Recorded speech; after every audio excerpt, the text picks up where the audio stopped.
All right, so chimney bracing is in. So my plan is that the chimney from basically here up is going to stay for now, not forever, but for now.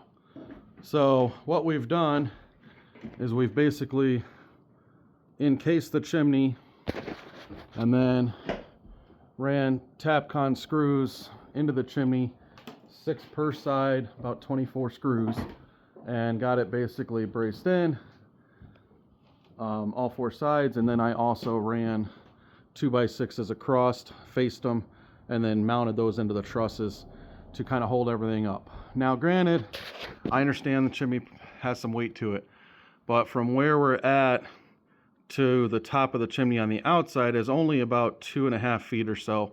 So I'm guessing it's definitely 200 to 400 pounds maybe. And it's not forever, it's just temporary. So now we're actually going to start maybe 2 or 3 down and then just start taking this out. And that up to that is 10 feet from there to the floor. So we have 10 feet here. We've got another 10 in the second floor, another 10 in the first, and then another 7 or 8 down in the basement. So a lot of chimney to come out. One thing I thought was pretty neat is this actually isn't leaning.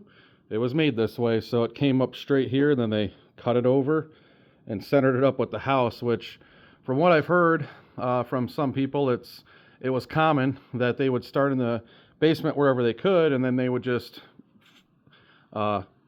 shift it or adjust it as they went to get to the center, which is pretty neat. But at any route, it's all coming out. So also the heating system was coming through here and then goes over to the room there and the room there, and then that's the bathroom over there, and then you have your supply coming up, the main supply there.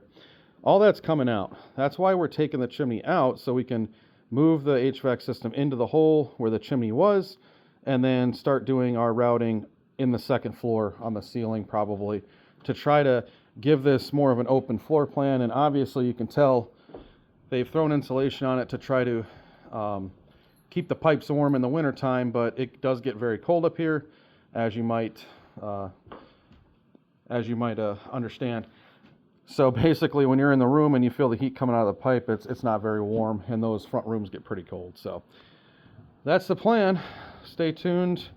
Today we have the chute built from the second floor window down to the dump trailer, and we have the bracing done now, and so now we can start actually tearing it out. On the second floor, we need to pull the plaster and lath down in one section to get access to the chimney as well. So we'll probably get that done today. Stay tuned, y'all.